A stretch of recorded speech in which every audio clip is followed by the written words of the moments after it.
Okay, okay, we have started it. Okay.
Shall we start?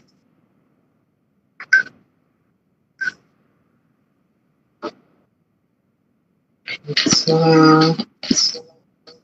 okay, anything, but we can start, no problem, ma'am. Okay.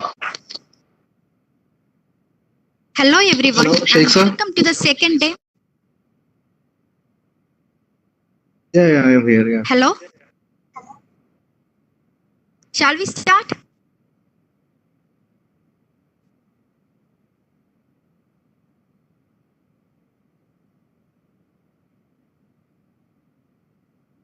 I don't know who should answer for this question. I am here. Okay, sir. Start. Hello everyone and welcome to the second day session of Faculty Development Program on Electric Vehicles Explore the Box, organized by Department of Electrical and Electronics Engineering, MEA Engineering College, Kerala. Myself, Subhi Krishna and Mr. Jitin Mohan, Assistant Professors of EEE Department of MEA Engineering College, will be moderating this program.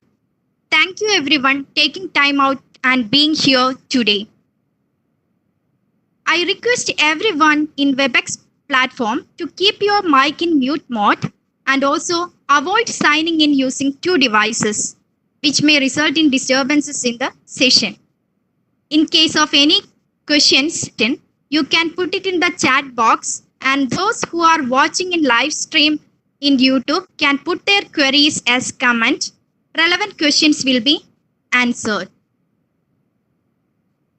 We will be inserting the link of feedback form of today's session in the YouTube live stream comment box during the session. All the participants are requested to submit it before winding up this session to mark today's attendance. Now, I would like to introduce today's resource person, Dr. Sheikh Muhammad, to the participants. Dr. Sheikh Muhammad holds PhD in Electrical and Electronics Engineering. His area of research is renewable energy and particularly solar PV system. He has more than 14 years of professional experience. He has received many awards and honors from government and non-government organizations. He has published papers in 7 international journals and 22 international conferences. He is actively working on many funded projects, mainly in the area of microgrid and electric vehicles. He is an editorial board member and reviewer in many international peer-reviewed journals and also delivered technical sessions in numerous international conferences, FDPs, and technical workshops. His research areas are solar PV systems, smart grid, microgrid, electric vehicles, low voltage DC systems, and machine learning algorithm. Presently, he is working as assistant professor in TKM Engineering College, Kollam. The topic he will be discussing today is a case study on design of electric two-wheeler. Thank you for joining with us and welcome Dr. Sheikh Muhammad to this FDP. Sir, kindly take over the session from me. Thank you.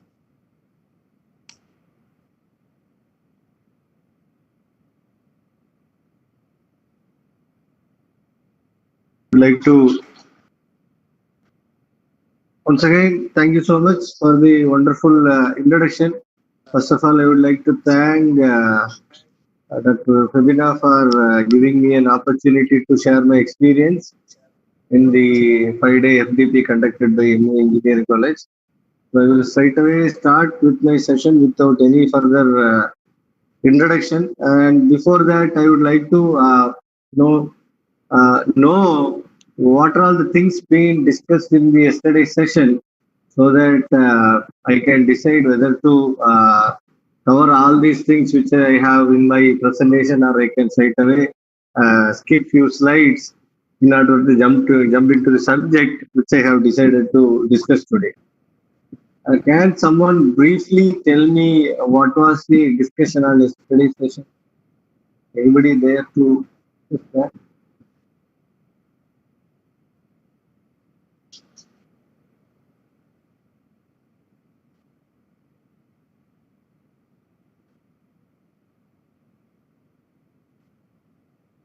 Fine, then I will proceed in my own way, that because each and every person have their unique way to do their presentation.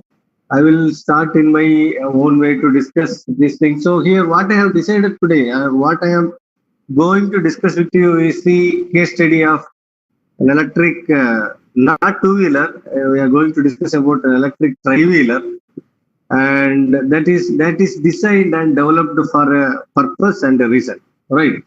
Before that, I will give you a brief overview of the electric vehicles, its technology, basic technology, or what is there in the market. Then I will share some of the experience or what we are doing at TKM. Then I will enter into the subject which I am supposed to handle. Right. Then go to the next slide.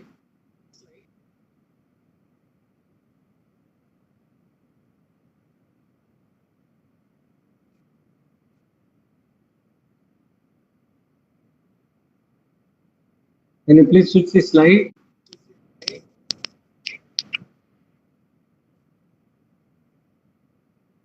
Okay. I think everybody can see the title which I have given. Yeah, please.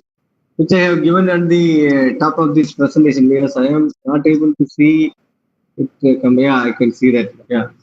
As I mentioned here, electric vehicle has a total of 120 years of history as of now, because it doesn't started very recently. As according to the research community, or what we realize or what we are witnessing today, hasn't started before 10 years or 20 years. According to our understanding, that the electric vehicle technology is very new, right? Because people started knowing more about electric vehicles in the last 10 or 15 years only, to say in the last 20 years. But the first electric vehicle was introduced by Thomas Parker in the year 1884, and that is what you are seeing here. His first electric vehicle, and now we are talking about Tesla's EV. Yes, I have selected Tesla's EV here for a particular reason. We all know about electric vehicle. We heard about electric vehicle from different places, different people in different venues or junction. But whenever the terminology or the term electric vehicle is used, the first thing which strikes in our mind is Tesla. Because though electric vehicle was there for more than 20 years in the market, which are manufactured and taken to the roads by different leading manufacturers, electric vehicle became popular only by the name Tesla. Tesla is one of the reason for the popularity of electric vehicle in the present scenario. So that is what I said. In between that, there is a lot more has happened, and that need another session to discuss what are all the things which are happened during this 120 years of the journey which has taken by the electric vehicle. But those who are working on electric vehicle, or those who started digging about electric vehicle, would definitely have heard the term "who killed the electric car." So, if you aren't aware of the terminology which I use now, "who killed the electric car," it is one of the documentary film on electric car, that what all the things has happened over the years or over centuries in the electric vehicle industry or electric vehicle technology is clearly explained in that documentary movie, which runs for 1 hour 20 minutes hardly. So if you are interested, you can go and watch it. Let's move on. Go to the next slide.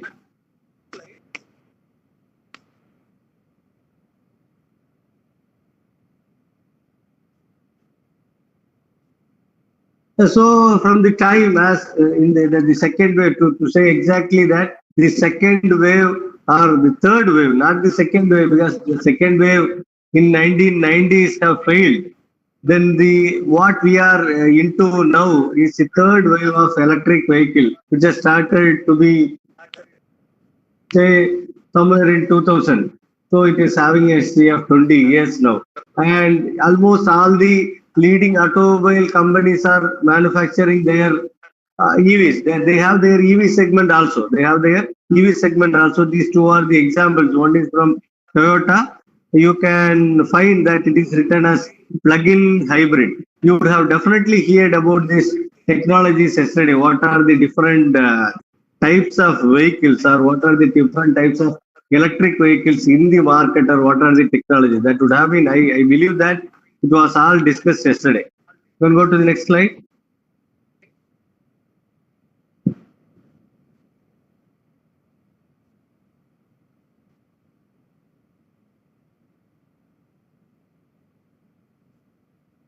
So here I have brought some real examples, actually, what is available in the market.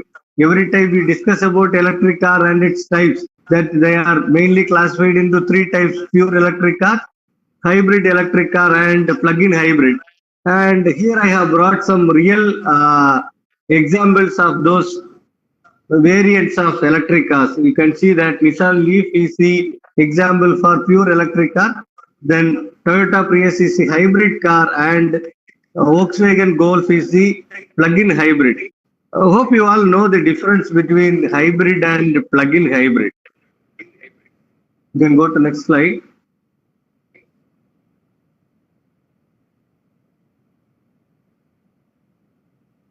A few more on electric vehicle segment.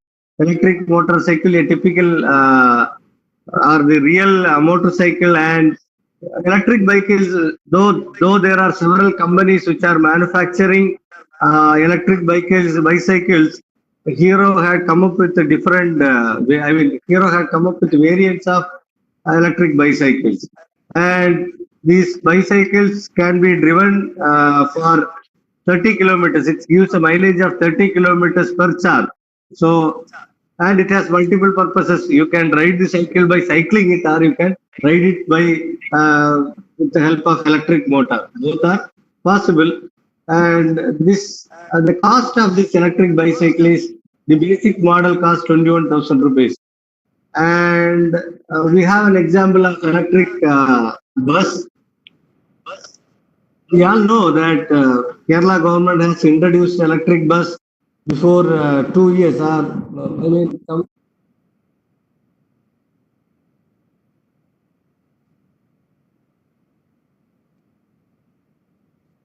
Sorry for the interruption. Can you follow me? Can you hear me? Yes, sir. Yeah, okay, fine. And this is one of the major initiative taken by Kerala government to promote the electric mobility, and we have electric bus. But there were several problems. There were several problems faced by the electric bus during its first ride. I don't know how many of you are aware of it. In its first ride, this electric bus stopped in the halfway. There are several technical reasons behind that. I will discuss it in between our discussion.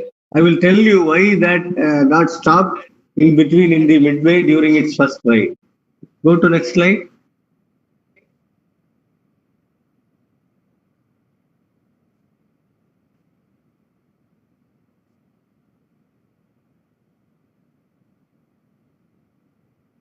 This is the powertrain and the conceptual diagram of a typical electric vehicle. The one you see on the top left is a symbol diagram, which shows energy source, electric motor drive, and mechanical transmission. So the source can be, in most cases, the source is battery storage system that will power the electric motor drive. This electric motor drive will drive the mechanical transmission system so that the vehicle will move.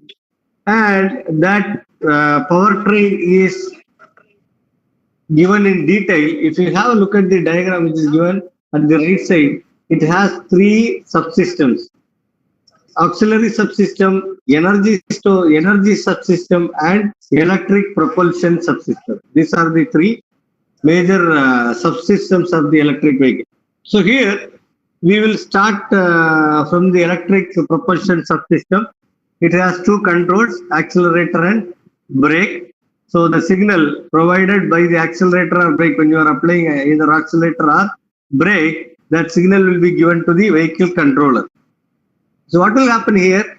The vehicle controller will take appropriate decision in such a way to control your electronic power converter. It will take so electronic power converter is generally DC to DC converter here. In this case, when we talk about the BLDC based drive, we have induction motor drive also.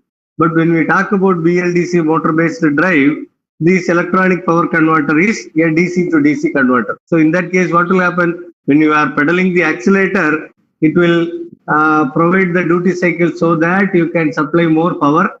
And when you are pedaling the brake, it will reduce the duty cycle, for example, so that you will get less power. It's general terminology. Don't come up with that.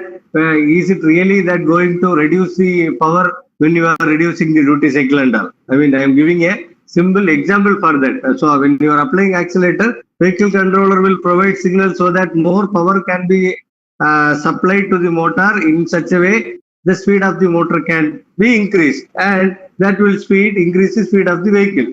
On the other hand, when you are applying brake, the vehicle controller will provide signal so that the power can be reduced or regenerative braking can be achieved. These are the two things. Now we will go to the energy storage source subsystem, where you have refueling unit. And if you have a look at the diagram, there are few places where you have bidirectional aromas between electronic power converter and electric motor. It is bidirectional. Similarly, between power converter and energy source, it is bidirectional, and energy refueling unit is also having bidirectional arrow. That means the during the regenerative braking, so it will receive power either from the source or it will also receive power through the process of regenerative braking. That is what it does mean. So have a look at the second subsystem, that is energy source subsystem. Here we have energy management unit. It will provide a control signal to the energy source, and also it will have interaction with the vehicle controller. Then based on the availability of energy, decisions will be taken in order to supply power or energy to the electronic power converter. Then we have auxiliary system. This auxiliary system will take care of the power steering, automatic sensors, power window, then climate control, whatever is there in the car, audio system, entertainment, whatever. So all these things are coming under the alternative power alternate auxiliary subsystem category. All right. I'll go to next slide.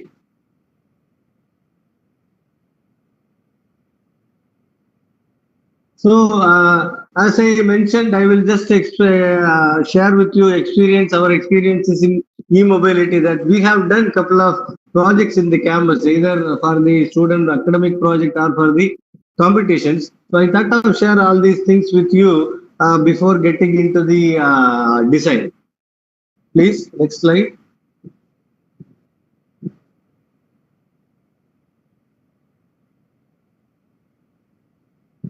Jager 2.0 is our e-cart. That's what you are seeing here. It is our e-cart. So our student team participated in the e-cart competition, and it is named as 2.0 because they have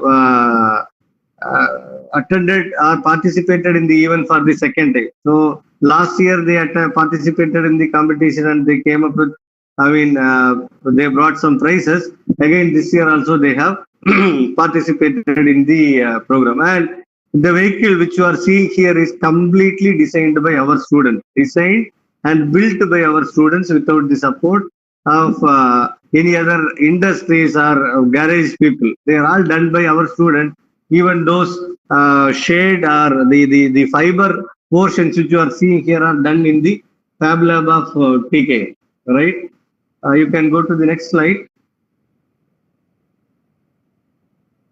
Here you can see the specifications of the vehicle.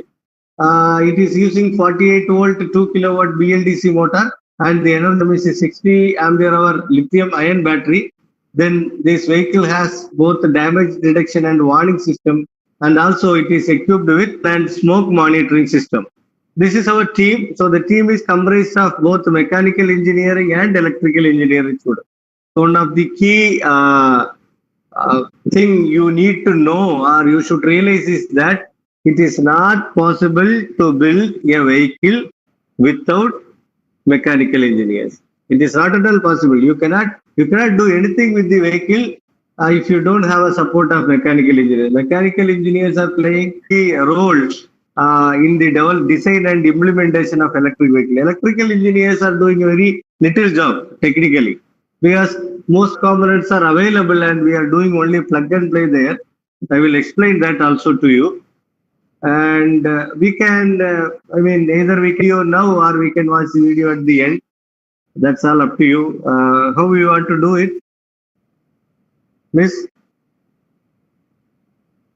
Is it okay? Or we will see the video at the end, no problem. You will see the video at the end, okay?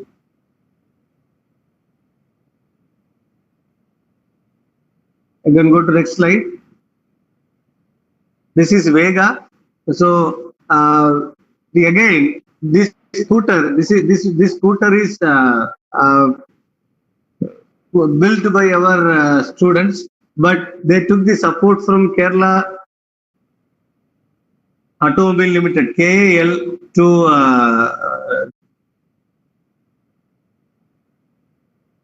So our if you have a look at this vehicle, one of the one important thing I would like to tell you all is that each and every part of the vehicle is designed and built by our students only. This is again by the combination of mechanical and electrical engineering students only. but nothing is taken from some other vehicle to build this vehicle. The design is done by the students. Then this chassis and the fiber portion of the vehicle, fiber body of the vehicle is completely done with the support of KAL. Our students with the fiber body manufacturing in the KAL, they brought it to the campus and they assembled everything here. So we will have a look at the specifications. Can you please press once again? Few more details are there. Click. Yeah. This vehicle won the best presentation award during the competition, and it has again 48 volt BLDC motor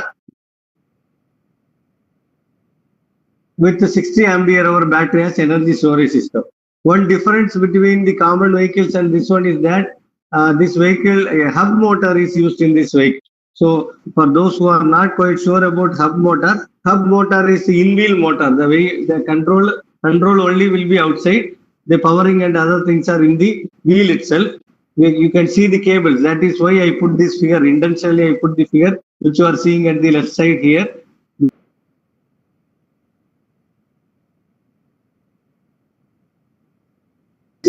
In-wheel motor only. These photographs are taken during the competition.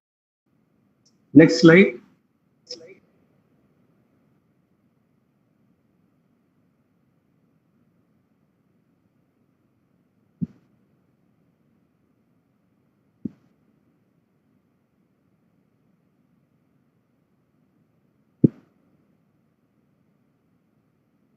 This is our Dexray. I mean, it is named as Dexray. Actually, this bike again, the same team which built the Vega, their team name is Dexray by that time. And now, during this year, they have gone for, I mean, they have participated in another competition that is conducted or organized by Hero Electric.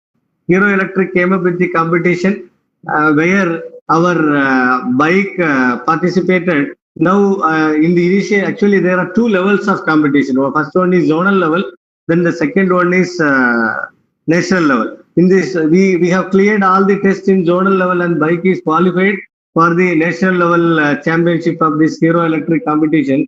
The beauty of this competition is that during the final competition, which is going to be held, it was supposed to be happened in July, but I don't think it's not going to happen, however, because of this COVID pandemic. It is not going to happen in July, and maybe we will wait. But the point is, during the national level competition, it is not only about checking the performance of the vehicle.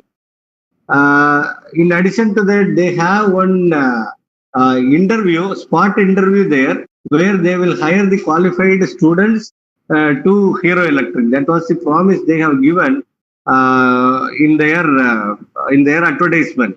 And those who are crazy about two-wheeler or those who use two-wheeler much can definitely able to understand what is the bike we have taken here. If you have a look at this bike, there is one. Actually, this is Pulsar. We took Pulsar here. We brought an old Pulsar. Then we removed its engine and other things, and the block box which is covering the portion below the tank is where usually the engine is equipped, right? We removed that engine and we put our electric motor, BLDC motor, and the battery unit inside. They are all placed in such a way so that it can accommodate in between. And there is nothing inside that fuel tank. Okay. Next slide.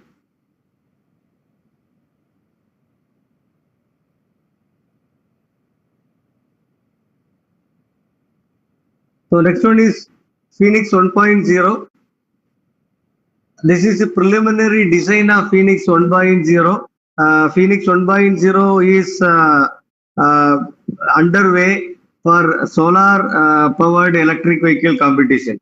That is another competition. That is another Asia level competition, and I think there are only 2 teams from Kerala participating in that.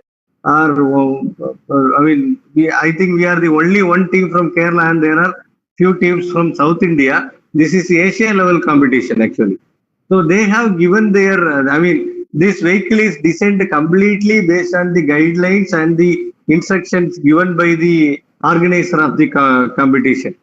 And this design is done in CATIA. The software used to by used for the design of this vehicle is CATIA, and it is done by mechanical engineer students only. We have 6 mechanical engineering students in our team. This team is quite big. We have 40 team members in this team, and they worked a lot. They worked a lot to bring it up.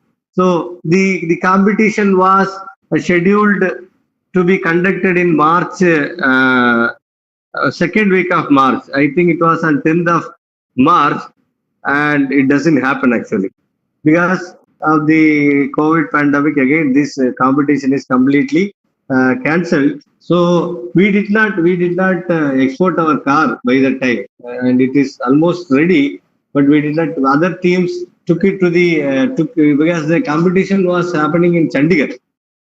So some teams took their vehicle to Chandigarh and they brought it back. We didn't do anything like that. Our vehicle is safely in now. It is in our campus one. Go to next slide.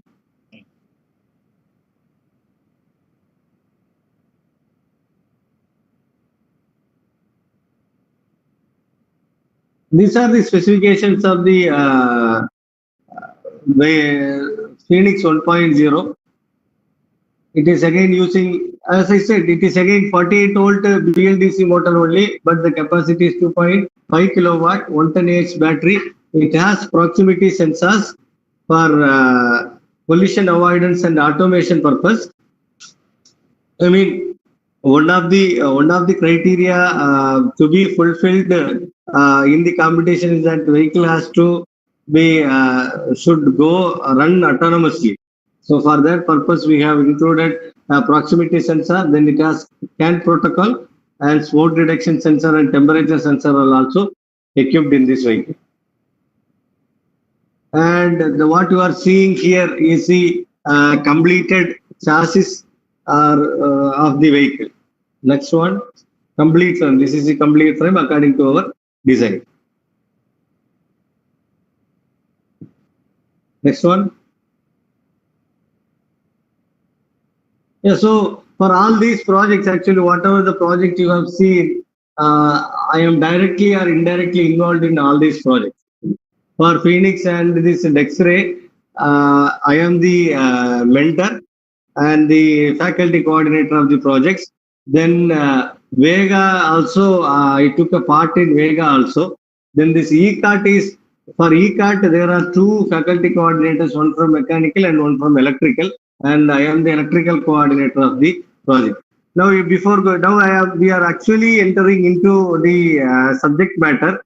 Before that, I thought of show you some interesting action sequences in order to understand what are the things to be taken into account for designing the vehicle.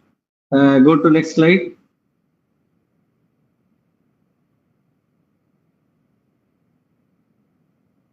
So everybody knows this guy, right? Those who like to be humorous or those who like the comedy shows would never forget this guy, right? And this is one of the most hilarious drive by Mr. Bean in one of his episodes. And he is sitting on top and on the sofa very conveniently, and he is driving his car with a couple of ropes and with his mop, right? He is using his mop for the action of accelerator and pedal, and he is driving his car, and the steering is controlled by the rope he is holding. So there is a reason. I have picked some photos, and they all have a reason. Again, to be more realistic, I took this photo because I am a big fan of Mr. Bean. So when they thought of take some aerodynamic stuff, because we are going to discuss about aerodynamics. So when I think about aerodynamics, this is one such thing struck in my mind. So I kept this photo here. Next one.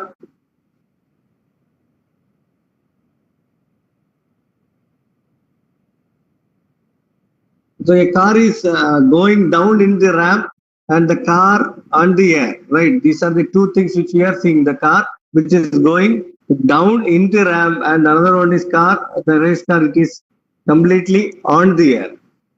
Next.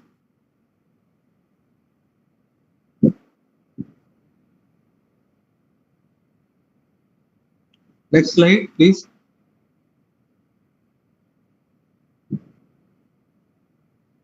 So the race cars are taking a turn, and previous one, please.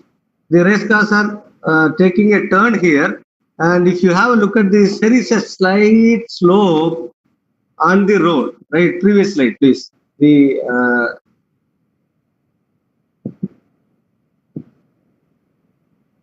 No, previous one, please.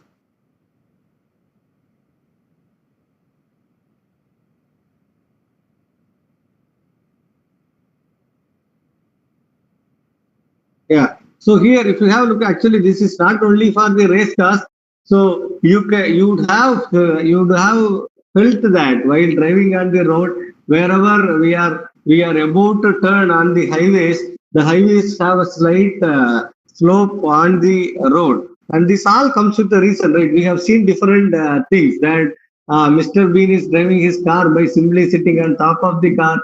A car on the completely on the air, or the car which is going down the ramp, or a car which is going up on the ramp, the car which is taking a sharp turn, all these things. So here we often use the term aerodynamics. Very often use the term aerodynamics. Aerodynamics is all about how to design a car so that it will have a capability to withstand. It will have a capability to withstand. That the car which you have seen, which is on the air, the car will obviously touch the ground, and when it touches the ground, it has to run further, right?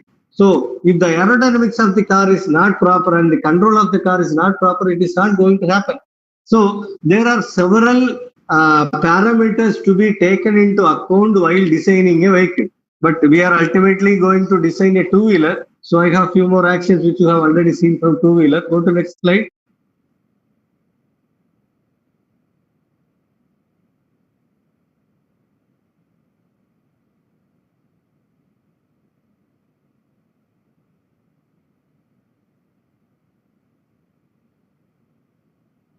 Everyone knows him, right? Almost everyone knows him. This is our Tom Cruise.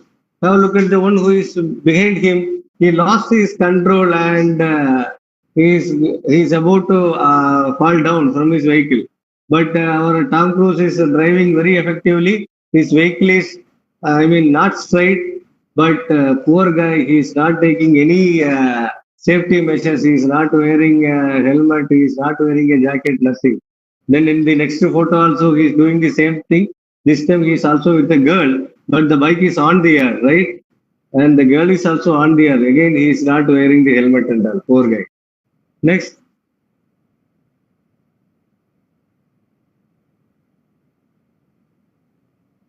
So this is okay. This guy is see, this is Ajit Kumar. He is wheeling his bike. Front wheel is taken up. And these two guys, I don't know the other guy, but he's also doing some wheeling performance, taking the wheel in the front up or taking the wheel in the back up. It's all possible. People are performing all these stunts, and whenever we watch the two-wheeler advertisements, all these stunts are performed with the caption, "Don't try it at your home or by yourself," because it is all being performed by the skilled drivers or whoever, right? But again, I have taken all these things here for a reason.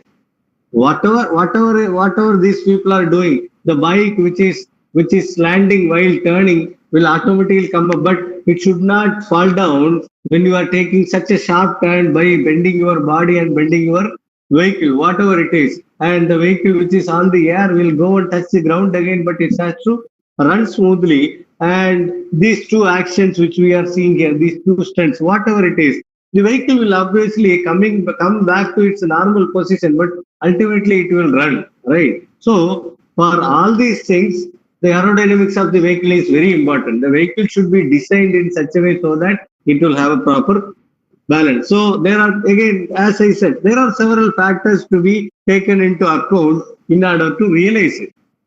All right, that is what we are going to see with the case study. Please go to next slide.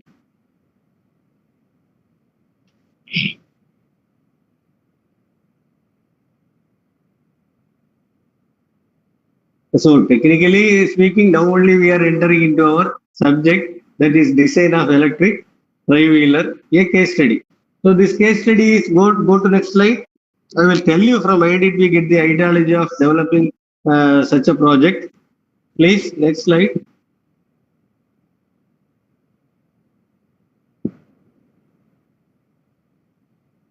So everyone knows that there are several companies like Tesla, because though there are several automobile companies which are manufacturing or producing the electric cars, it is being popularized by Tesla only. In the same way, Ather became a common name in the electric two-wheeler industry. The vehicle is not into the market yet, but it is being it is on the, it has been discussed in several venues, and the vehicle is about to be launched into the market. Go to next slide. So here we are going to talk about two-wheelers. So I thought of just to show you how Ather looks like. This is from where we derived the idea of the project which we are going to discuss now. So we all know how the differently abled people are performing their transportation. Like those who are using, see, technically what they are doing, they buy a two-wheeler, then the two-wheeler is being modified for their use, because it need to be balanced, right? And what is happening here? A two-wheeler is modified by adding additionally two more wheels at both sides at the rear side of the vehicle, and it became four-wheeler, right? The vehicle is no more a two-wheeler, it is not even a three-wheeler, it is a four-wheeler. So what we did is we thought of, we actually we thought of build an electric vehicle. We thought of build an electric vehicle for the differently abled people. Then from that we started deriving the ideas, how to build a vehicle. Then we performed a community survey. Please go to next slide. So what we did is that we approached the people who are using this modified electric scooter to know what are the difficulties they are facing and what are their expectations in a vehicle. Because I shown Ather for a purpose. Yeah, in addition to Ather, there are several other companies. The leading companies like Hero or Bajaj and TVS are working on electric mobility. But throughout all these years, they have never designed a special purpose vehicle at all, right? There are people, the percentage of people are very less, but there is no customized vehicle for this differently abled people. So that is one of the setback in the automobile industry, which I personally feel so. Here are the problems which are which we observed through the community survey. As we all know that these people need some special needs. That is why they have modified the conventional two-wheeler. But again, it is a hard job, because ultimately, when you are adding additional components into the vehicle, two wheels are additionally added with the suspension and all other things. It further increases the weight of the vehicle. So taking the vehicle from the parking is a tedious task for them, particularly if the vehicle has no reverse function. So almost 90% of the people reported that the reverse function will be the most helpful thing for them in a vehicle. And you might have seen that, especially in Kerala, we have sharp turns in the road. The vehicles which are having two additional wheels at the backside, when you are taking a sharp turn at any places, most of the times, one of the wheel may not touch the ground at all. That is the fact. It will not touch the ground. And that creates balancing issue of the vehicle. From my personal experience, because while we build the project, and after we build this project, we called one of the differently abled person to test our vehicle to get their feedback, the real feedback. By the time I drove the scooter which that lady has, okay. But I actually it is really hard to drive their vehicle because we need to have a lot of balance. Since those differently abled people are having more strength in their hand, uh, they are managing. I think I wasn't able to drive that vehicle properly. It has a balancing issue, and mileage is very poor because of all these reasons. In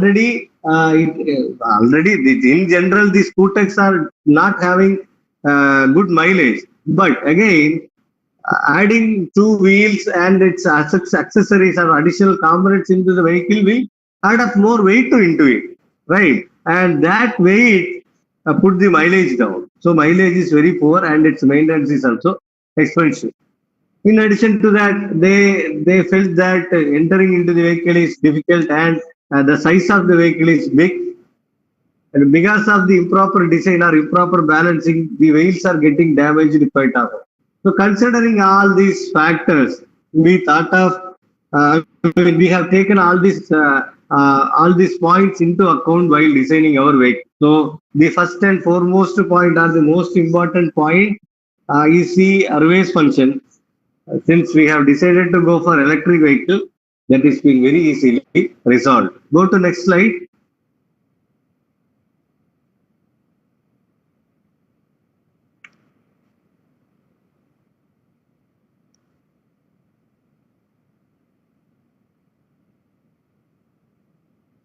These are all the solutions.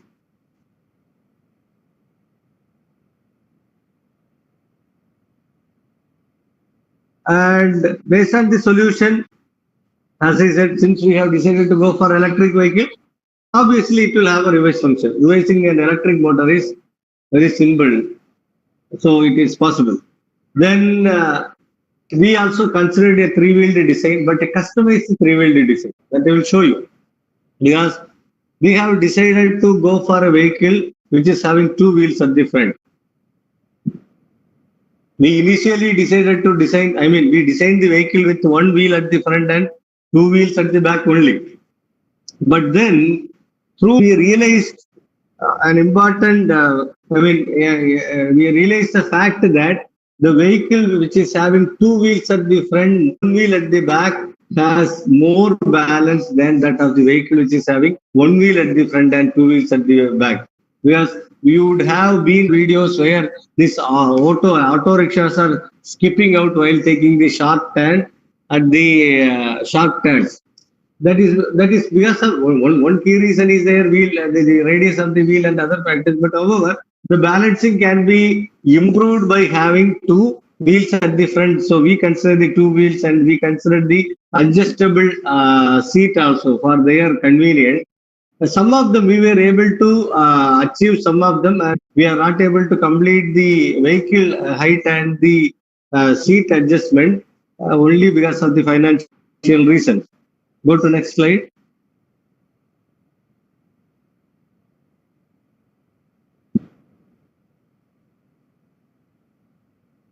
So wherever you, in a very general context, when you talk about it, whenever you attend any FDP or training program, whatever, people always give the configuration of electric four-wheeler. And generally, when it is electric vehicle, we consider only four-wheelers as electric vehicle. Right, two-wheelers are not taken into account in general, but there is a lot more happening in the two-wheeled electric mobility industry also. Based on our experience, I have brought the block diagram which you are seeing here. And when you buy a BLDC motor, for example, as I said that we are using the BLDC motor. When you buy a BLDC motor, along with the BLDC motor, you will have this motor controller, you will have the throttle, and also you will have the charge controller. All this together comes up actually. This motor controller and the other equipments all are coming together in a box. So you need to, like it starts from charging port, then it will go to the charge controller. We have separate voltage controller. In most of the cases, here in general in electric vehicle we go for 48 volt battery only. So if you are going to use 12 volt battery, then you have to add additional equipment into that, additional converter into that with the regulator, so that you can boost 12 volt into 48 volt. And we did not apply any regenerative braking in our cases, but regenerative braking is possible. Then the forward and reverse of the motor can be done with a simple toggle switch. By simple toggling, you can forward or reverse the vehicle, and other subcomponents are also shown here. The light, horn, and other systems will go through the low voltage subsystem. Next slide.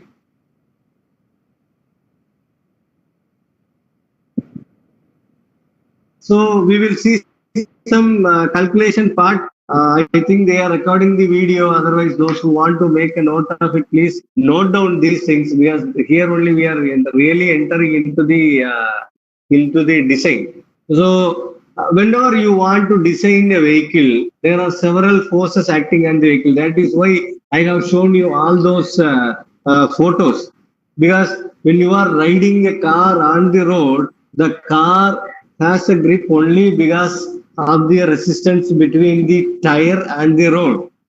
You know, like you cannot drive a car smoothly on the tile or on the granite. Rather than, I mean, you will find the difference. Actually, you can find the difference between riding a car on the mud, on the smooth road, on the track road, or in the beach sand. They are all different because different resistance is applied to the tire of the vehicle. Therefore, the amount of force which you need to apply in order to make the vehicle to run also will different. So the forces required for driving a vehicle are rolling force, gradient force, aerodynamic drag, and linear force. These are all the four forces which all together has to be taken into account when you are designing a vehicle. If you want to design a vehicle, then you need to calculate how much amount of rolling force is required, what is the gradient force, what is the aerodynamic drag force, and what is the linear force. You have to put them all together, then only you can calculate the torque, then only you can calculate the power, right? So what is the consideration we have here? We are considering that the gross mass of the vehicle is 150 kilograms. So the vehicle including a driver is considered to be 150 kilograms. The vehicle should have a capability to drive this 150 kilogram mass, and for that we need to calculate the force. Next slide.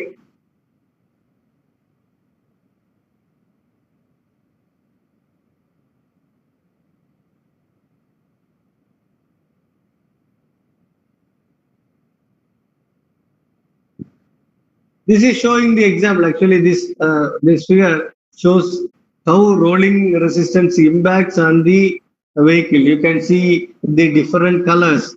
Yellow is showing the driving force. So we are considered that the vehicle is driven forward. That means the driving force will be in that forward direction. But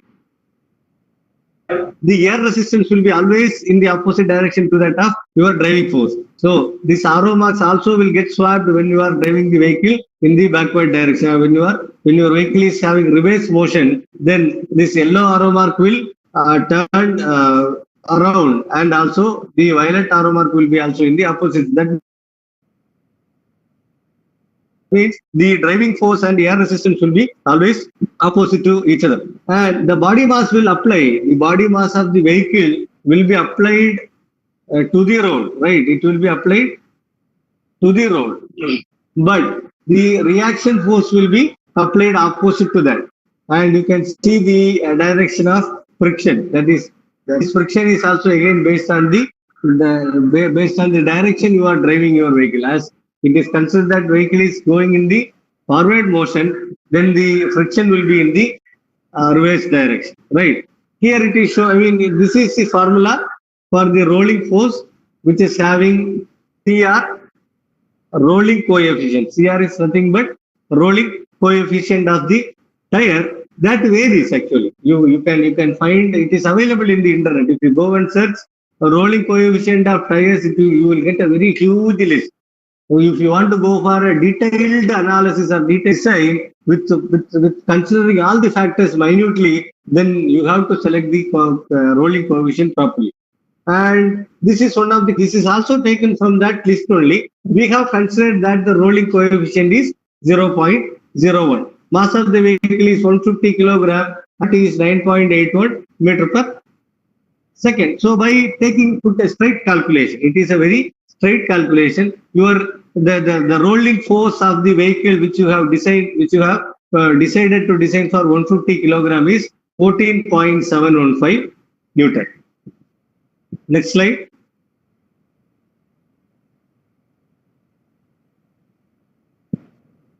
So these two figures are showing different the other forces which are acting on the vehicle. So you please visualize these things, that you are driving your vehicle on a particular direction. You are driving your vehicle on a particular direction. Let us say that your vehicle is going in the forward direction. So what will happen? The air will hit right. Air will hit on the vehicle, then it will have a motion.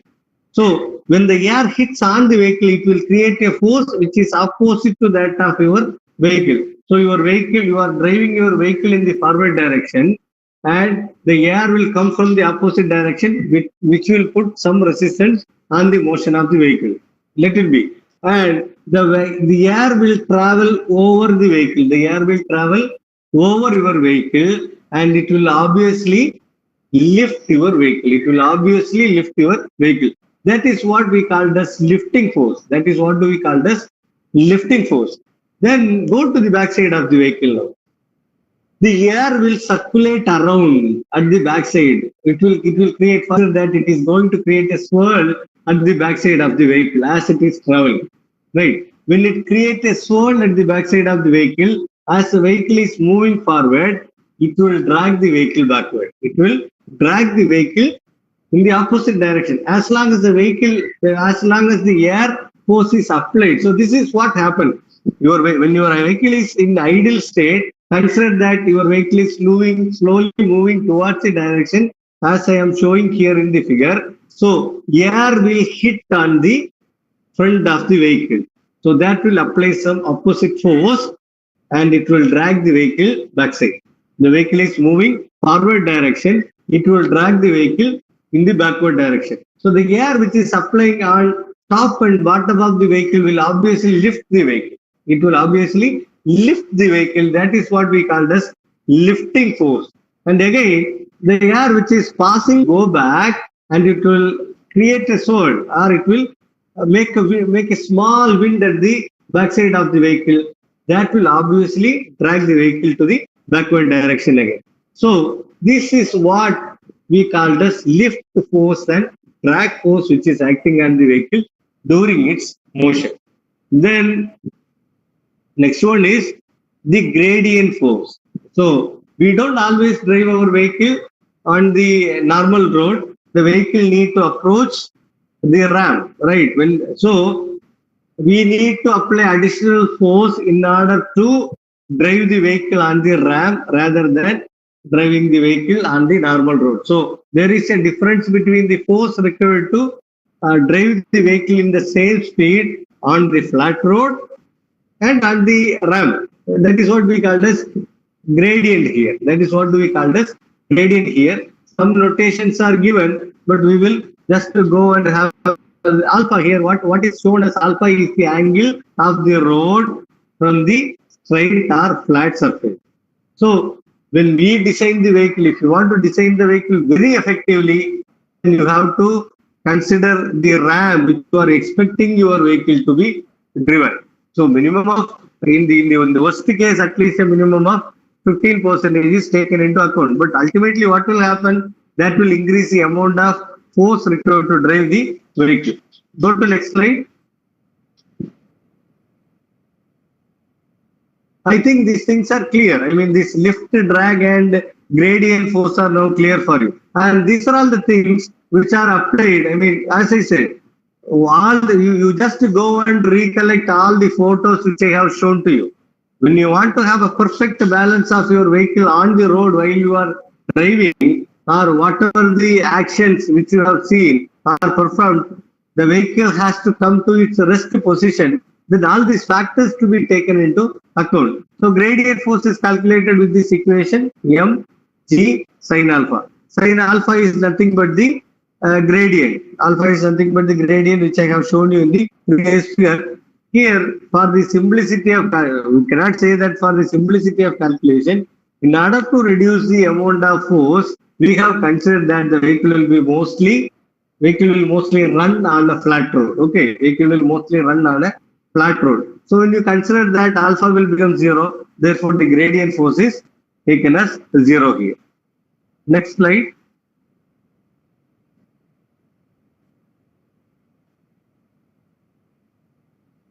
Next one is the aerodynamic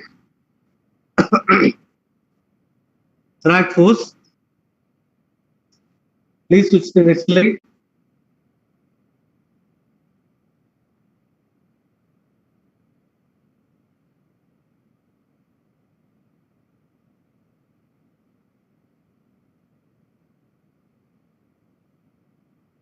Square. V is the velocity. V is the velocity square, right? And this is formula.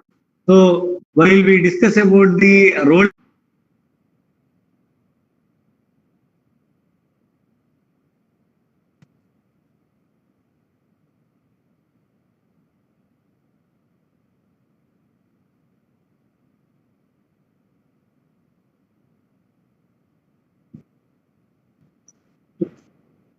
okay. So when we Hello, discuss sir. about, yeah,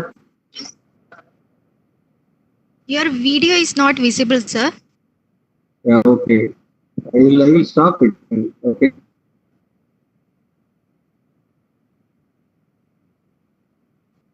There is some network issue. I will stop my video for time being. Okay.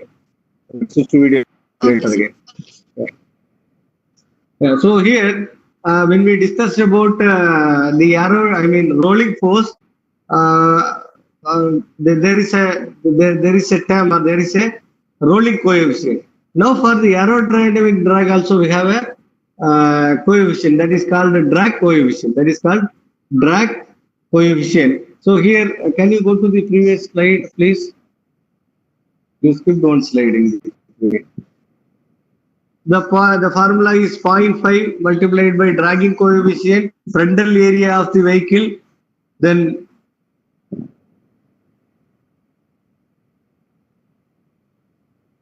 excuse me, can you go to previous slide, please?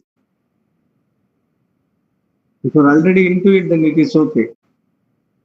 So back, previous one, previous slide.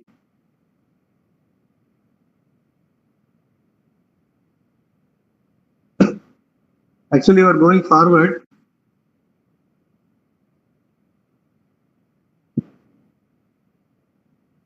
Previous one.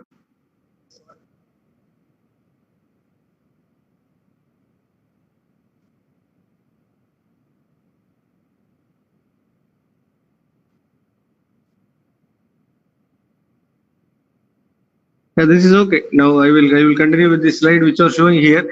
But the length of the vehicle is considered here as 2 meter and the width of the vehicle is considered here as 1 meter. And so with the help of the length, width and height of the vehicle, we can calculate the frontal area of the vehicle. And the dragging coefficient is considered here to be 0.88. Now the vehicle speed is considered as 30 kilometer per hour. Based on that, we are doing the rest of the calculations. So according to the previous slide which you have seen, I don't know which slide you are all seeing now. It is a motor torque calculation.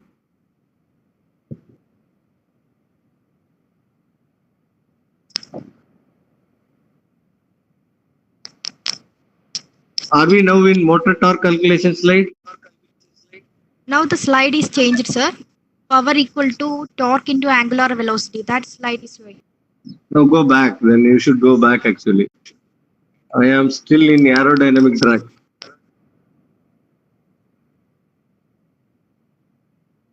Go to the previous Now it slide. is motor torque.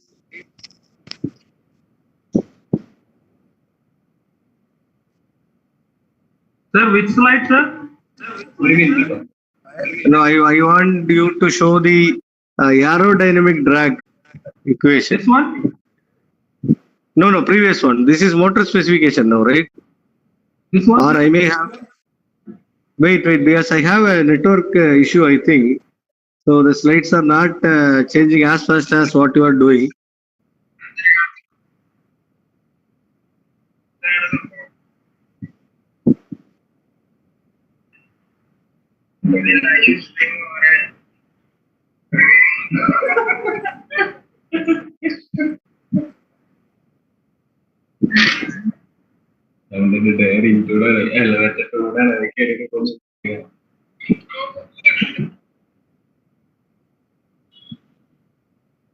Which slide we are now in?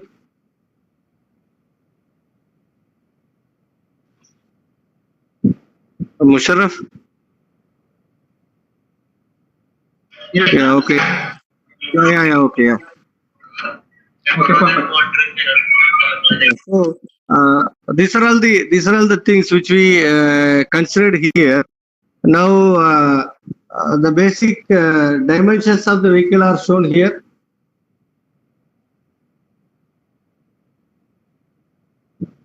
Now you can go to next.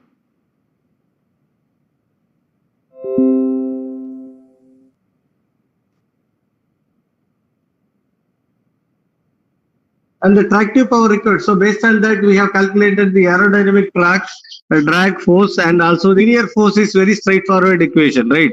Linear force is equal to mass into acceleration. By putting the mass into acceleration, we know what is the mass of the vehicle, and we have considered that the vehicle will be reaching 30 kilometers in within 45 seconds. So considering that, the amount of linear force is also been calculated. So all the forces are now calculated, and the total force required to drive the vehicle, which is having 150 kilogram of mass, and the given dimensions is 74.255 Newton. Go to next slide.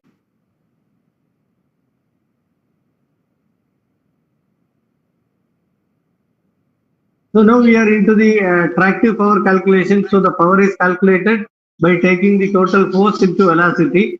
Again, a straightforward calculation, which is giving 618.544 watts.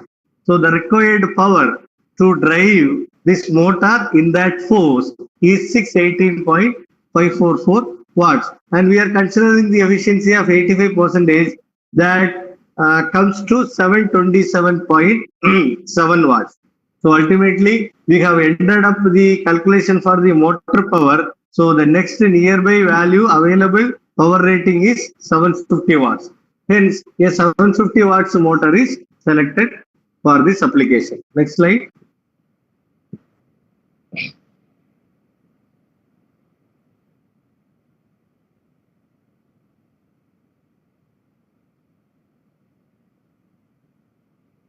So next one is the motor torque calculation. In order to do the torque calculation, we need to know the radius of the wheel. So the radius of the wheel is 30 centimeter, the radius of the wheel which you have selected for this application. And again, the displacement is a straight calculation 2 pi r. And we know the radius of the wheel, therefore it is giving 1.885 meter. So what happens when the wheel rotates once? That is what given here. For one complete revolution of the wheel, the vehicle will have a displacement of 1.885 meter. That is what we observe from here. What is the speed of our vehicle? The vehicle speed is 30 kilometer per hour. Therefore, what is the RPM? So the RPM is calculated in this way based on the displacement. We are calculating the RPM of the vehicle, that is 265.25 RPM. And here what we did is that we have taken the gear ratio of 1:2. That means it will have 2 times of the speed. So that is 530 RPM. That is 530 RPM. So the motor with 750 watts power and 530 RPM is sufficient for this vehicle. Next slide.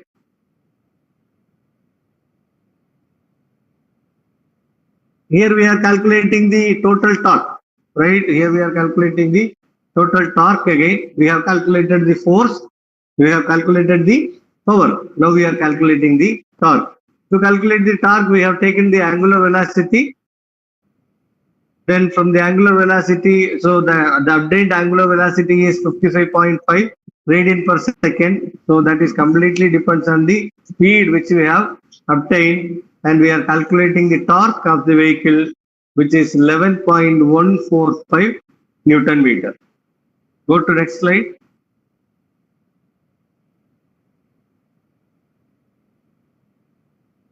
This table is showing the BLDC motor which is selected for the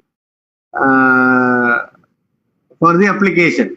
So 750 watts, 500 RPM, 11.5 Newton meter motor is available in the market, and which suits our design calculations, and we have selected this motor. Next.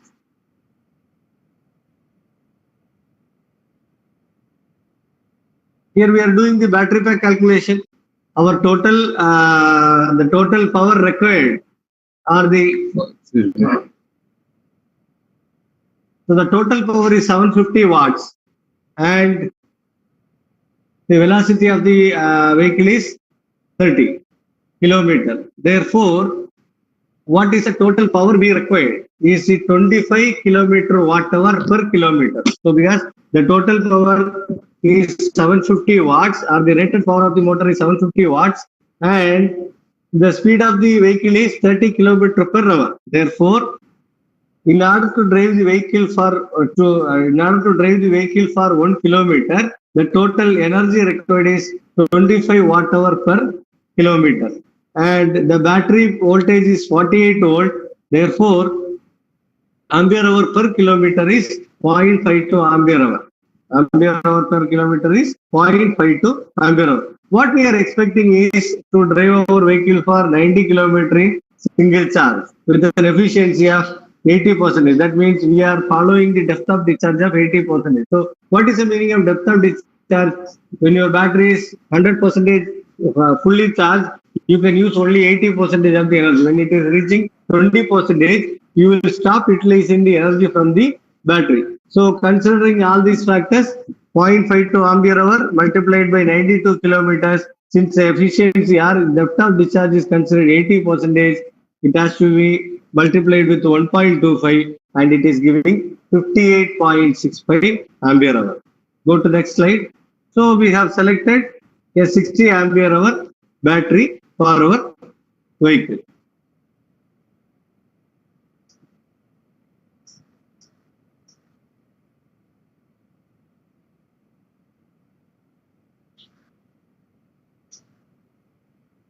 This is vehicle preliminary design. You cannot say it's a preliminary design. This is our final vehicle design.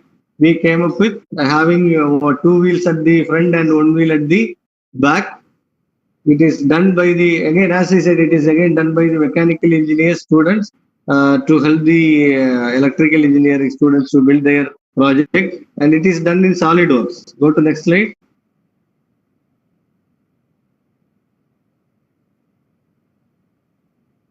Based on the design, they have selected the GI pipes which are supposed to be used for the to build the chassis of the vehicle, and the values of the frame material are given in the table. Are you in the next slide? Frame material selection. Yeah. So this is showing the frame material selection. Next. Go to next slide, please.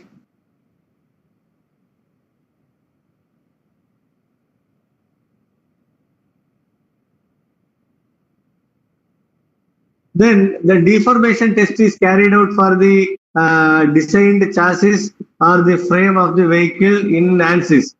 In order to, because after you are doing all the calculations, are you in this in next slide design analysis? Are you all seeing the? I don't know whether you are in. Next slide, design analysis. So the deformation test of the chassis is conducted in order to know the reliability of the joints, actually, because when the vehicle is designed, if you have a look at the figure here, it is showing all the violet points are the joints which we are making by welding the joints. So when the welding is performed, when the vehicle hits, when the vehicle hit and or when the vehicle experiences an accident, then the chassis should withstand, or the frame should withstand, and it should not get broken at the joint. So in order to study the torque or the it has been, I mean, the deformation test of the chassis is performed by considering 638 Newton weight for the driver and 157 Newton of the battery weight and 78 Newton of the motor weight are applied to the chassis. And then both front and back suspension are considered fixed. And this has given the result that a 0.25 mm is the, I mean, when this test is carried out by applying all these things, only 0.25 mm displacement is found in the deformation. Therefore, it has been concluded that the chassis is very strong. The chassis designed by using those materials which are selected for the chassis is very strong, and we continued our work. Go to next slide.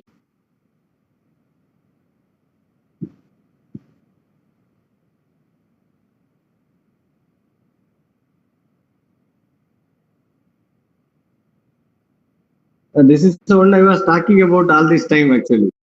Right, the deformation test conducted on the chassis, and it has completely, I mean, it has been successfully tested and found that the selected materials are sufficient for construction of the vehicle. Please go to next slide. Next slide, please. Next slide.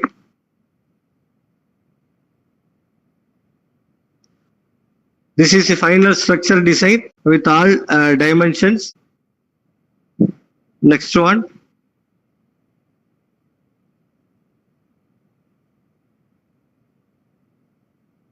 This is the first stage construction of the vehicle chassis. Next one.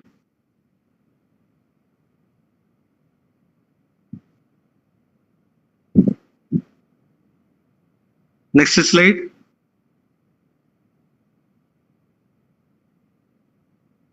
I will just try to move a little faster.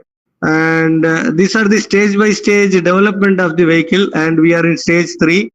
And go next. Yeah, you can go to, yeah, go to next stage. So this is the final product actually. This is the final product developed by the student. It was actually it was the student project for the final year BTech students, and it is being done. Go to next slide.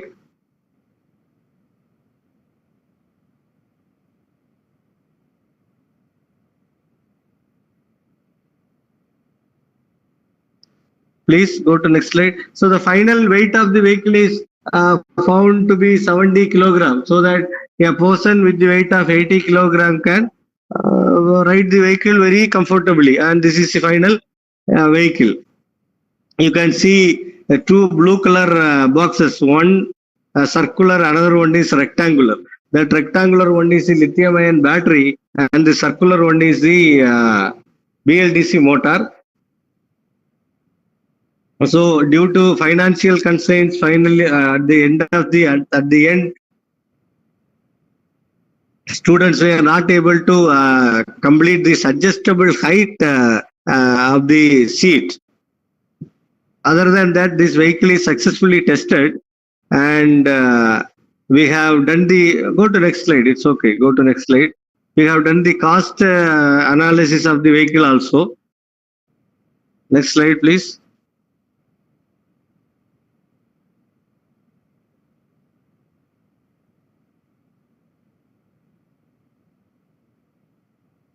So you can see how cost effective the designed vehicle is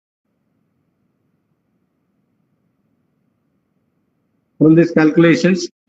The battery pack calculation is given, and by considering 5.5 rupees per kilowatt hour energy, we are considering that the vehicle will be driven for 90 kilometers in a single charge, right?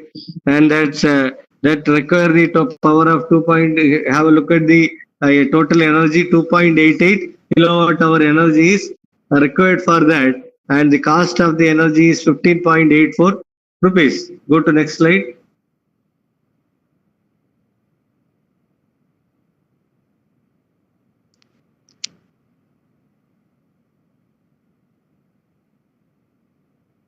So here the average mileage, it's very obvious. The average mileage of the two-wheeler is 30 kilometer per liter, and it goes further down in case of modified vehicles. But however, by the time, on an average of 73.38 rupees, by the time it was calculated, and it shows the total cost for the operation of the vehicle for the same 90 kilometers with the IC engine, and the total cost is 220.14 rupees, and our actual cost for the electric vehicle is 15.84 rupees. So for every 90 kilometer we are having a saving of 200 rupees, right? That is what 14 times less than that of the conventional two-wheeler. This is the cost effectiveness study we performed. Next slide.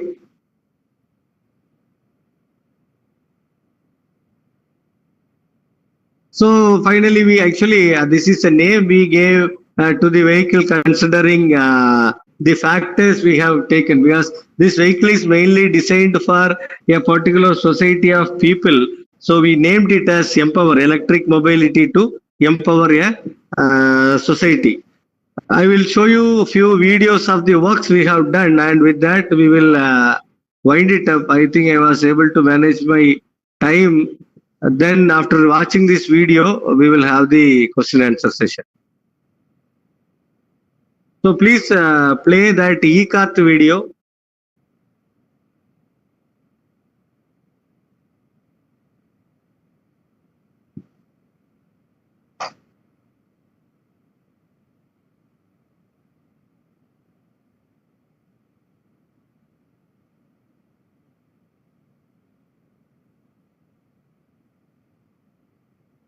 I will answer all your questions after we watch this video. If you have time, I am okay with that.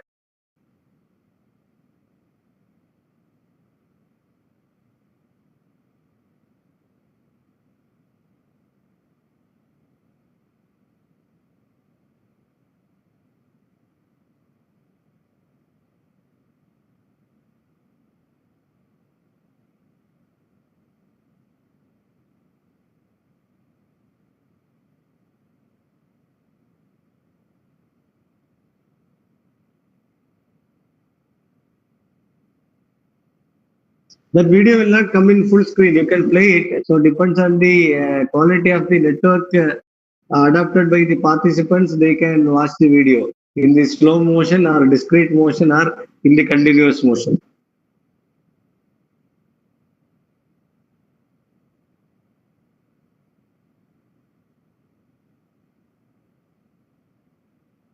So I drove the vehicle after the inauguration or after flag off of the vehicle in the campus. I tested this vehicle as a trial run.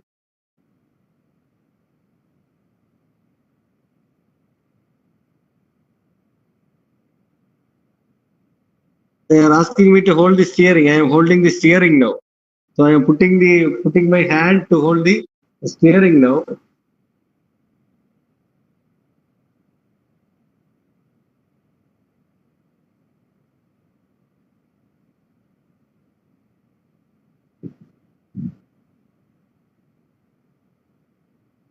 Okay, I will show you the making video of Phoenix now.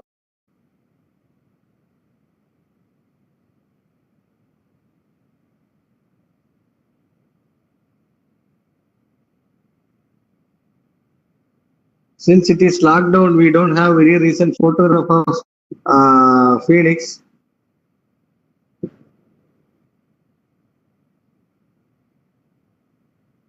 Is it playing? Yeah.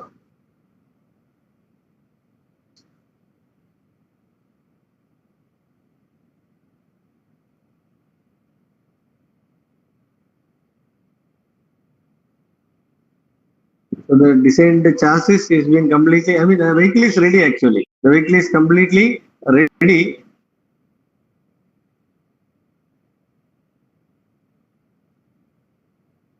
There is a solar powered vehicle, so we put up some solar panels also.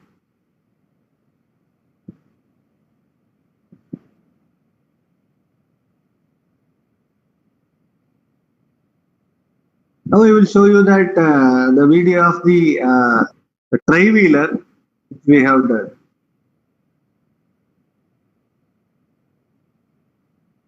That is that Empower, our vehicle, Empower vehicle video. I'll show you.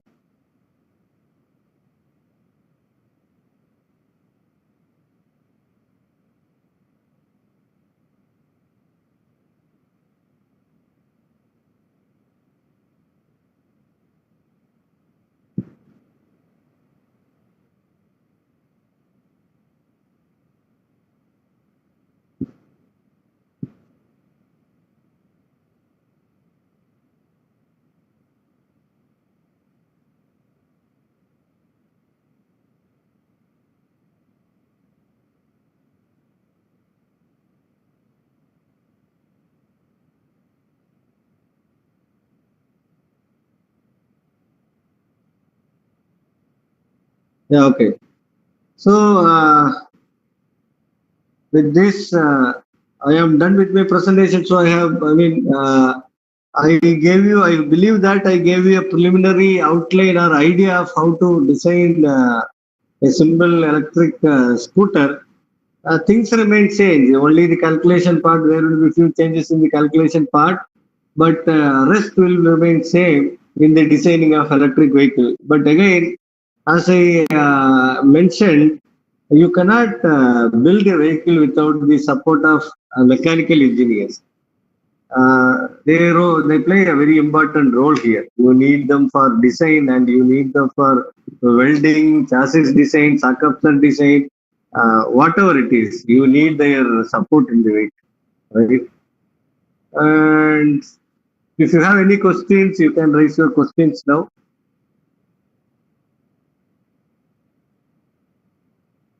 Sir, Yeah. questions raised by participants. Okay, I will ask one by one. Okay.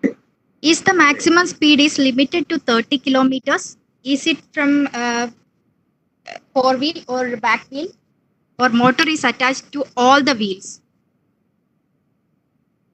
Motor is not attached to all the wheels actually. I mean, if you go back, I cannot go back here. Motor is attached only to the back wheel. So if you have a look at the presentation again, I mean, the recorded version of the video or whatever, the chassis of the vehicle at the back side is taken from Pulsar. We took the Pulsar crank and the motor is connected to the Pulsar crank with the 1:2 ratio.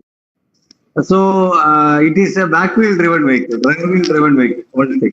Second thing, you asked me about the speed. You can decide your vehicle for 100 kilometer speed, but you know the calculation will change, right? When the angular velocity increases, the force required or the torque will be increasing. According to that, the size of the motor will increase, the power requirement will increase. All the other factors will increase. That is why. You can decide your speed. We have decided, so according to, for our project, we have decided the speed as 30 kilometers. But the vehicle is running actually after completing all these things. The vehicle had a very smooth ride and it is going more than 30 kilometers speed. Okay, sir. I think this answers the question. Yeah, next question. For manufacturing EVs, whatever infrastructure is needed, and what about the pollution standards? We actually, Indian government has set a very clear guidelines. They are all available in the internet.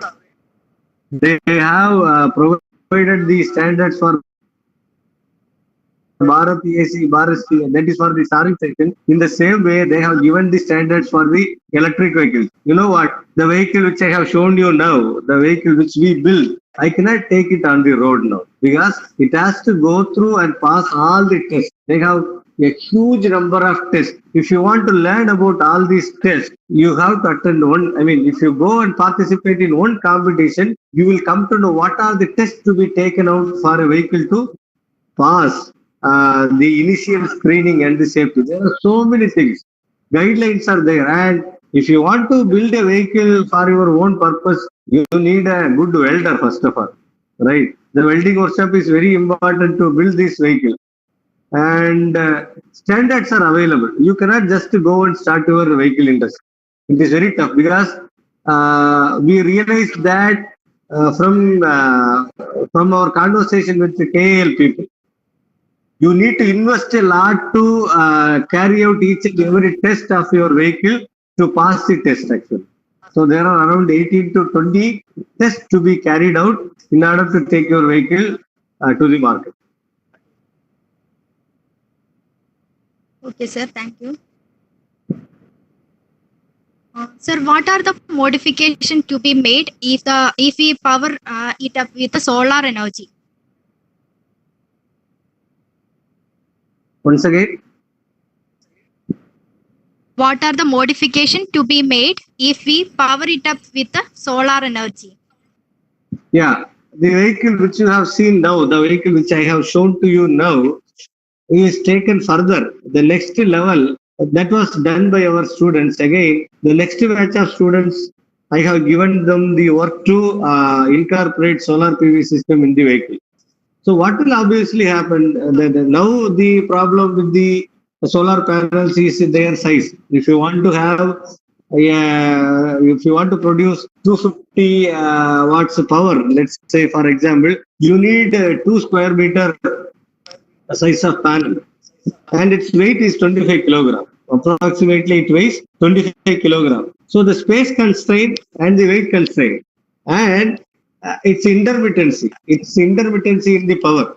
Again, one advantage of adapting the technology is that we usually go, in the vehicle which I have shown you. I forgot to show you the other photo with the solar panel. We have installed the solar panel also, and we have conducted some tests. You need to go for additional charge controller that has to be connected to your battery, and your vehicle should take power only from the battery. You should not direct your solar power directly to the motor. That will affect the performance of the motor. And cost effectiveness, size and volume will increase, and cost also will increase. But additionally, you don't have to do much. You just have buy one charge controller along with the solar panel. Place your solar panel on the top by maintaining the inclination and all. And you take that 2 wires, because so when put the solar panel under the sun and measure, you will obviously see the voltage. When you are connecting it to the load, it will produce current also. So you have to connect it to the charge controller. The charge controller output should be given to the battery. That's it. Then the system will work. Thank you, sir. And next question: which controller is used to control the vehicle? I said, when you are buying a BLDC motor will not come only as a motor. BLDC motor comes along with the controller only. The supplier will provide you the controller box. It's a box. It's just a box they will give you. You need to follow the manual to know which wire is to be connected where. And you are going to connect all these things in such a way.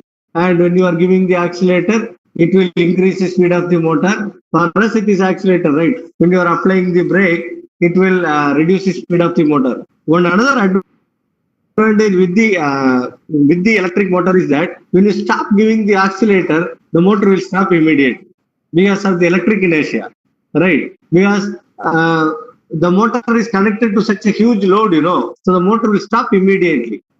Therefore, the controllability, that is what I experienced. The controllability is comparatively better with this vehicle which we have developed. It's very silent. There is no noise, no pollution. So the controller, the answer is controller is coming along with the BLDC motor. Okay, sir. Thank you. Next question. Are you used BMS in your project? Battery management system is not equipped in this project. I told you about the team Dexray, you know. Dexray implemented battery management. They are working actually. There are 4 students in Dexray from electrical engineering, and they have started their website on Dexray, and they are starting some online training classes also. And their aim is to go along with this EV vehicle industry startup only. They are seriously working on battery management system, and they implemented their battery management system in that Vega.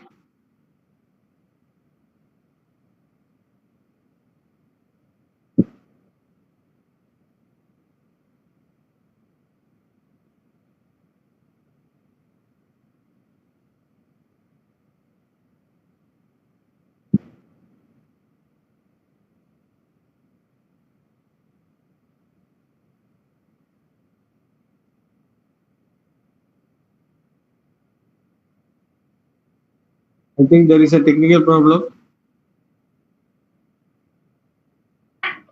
Hello, to be miss. She left the meeting actually. Hello, madam. Hello, ma'am. Sabina, miss. Hello? Hello? Can you hear me, sir? Hello? Hello? Hello? Okay, sir, here we have another question. Yeah.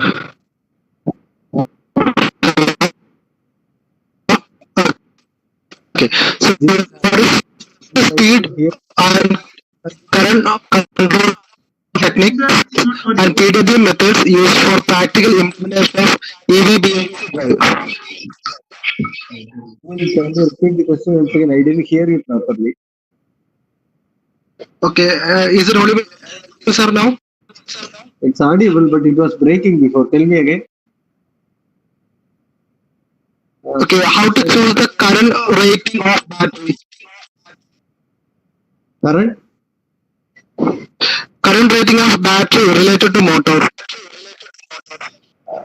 That depends. Actually, what you know, you don't relate your battery. Battery is a storage system. You know, battery has nothing to do with the current rating of your motor, because if you are going to do a straightforward calculation, for example, I have 750 watts motor.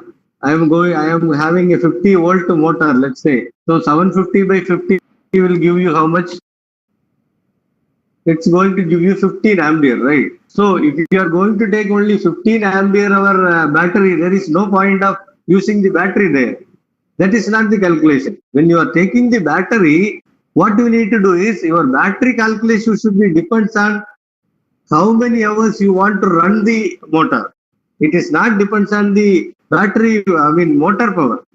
Because when you, again, if you want to drive it for only 1 hour, then that depends. I have shown you here, we want to drive the vehicle for 90 kilometers, right? So, how much amount of current you need or how much energy you require to drive the vehicle for 1 kilometer based on the power of the motor, that we have calculated. Then we have calculated the current required to drive the motor for 1 kilometer. Based on that only we have calculated the battery. So battery selection completely depends on how many kilometers you want to run your vehicle. And capacity matters there. If you have, if you are able to recall, here I said that I am using 60 ampere hour battery. But when I discussed about Phoenix, there I said that I am using 110 ampere hour battery. Capacity matters, but it all depends on your required power, required energy, right? Not only depends on the motor.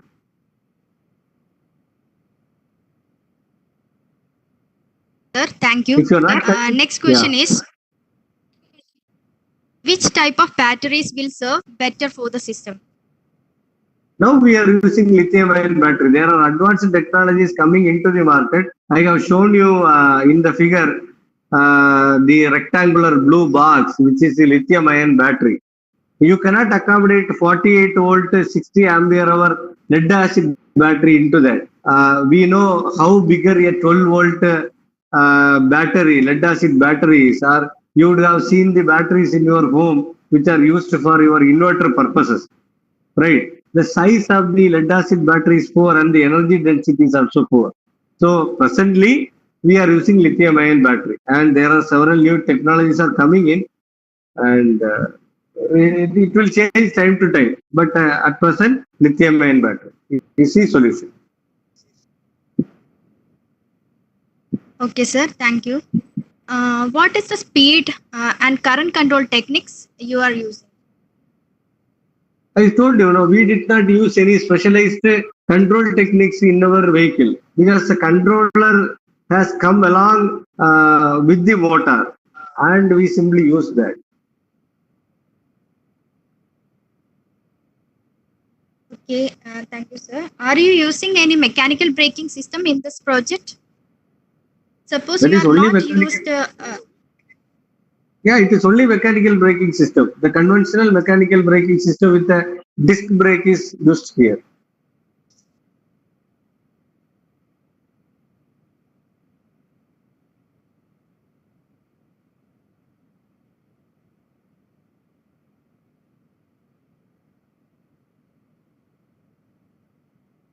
That is the end of question answer session, sir. Okay. Thank you, sir, for the enlightening session. Thank you very much. Thank you so much. I remind all the participants once again to fill the feedback form before leaving the session to mark your attendance. Link is provided as comment below your YouTube live streaming. Now, I invite Mr. Jitin Mohan, Assistant Professor of EEE Department of MEA Engineering College, to conclude today's session. Good evening to all. Is it audible? Hello? Yes, yes. Yes. Okay, good evening to all. So myself, Jitin Mohan. Today we had an interesting as well as a good informative session. First of all, I may like to express our sincere thanks to Dr. Sheikh Mohammed PKM College of Engineering Kollam for giving an excellent coverage on design of electric two-wheelers. Further, we are grateful to all the dignitaries who have participated in this event. And also, tomorrow we have another session on electric drive using an induction motor by Dr. Sobitu Wagif, College of Applied Science, ISRD, Natika.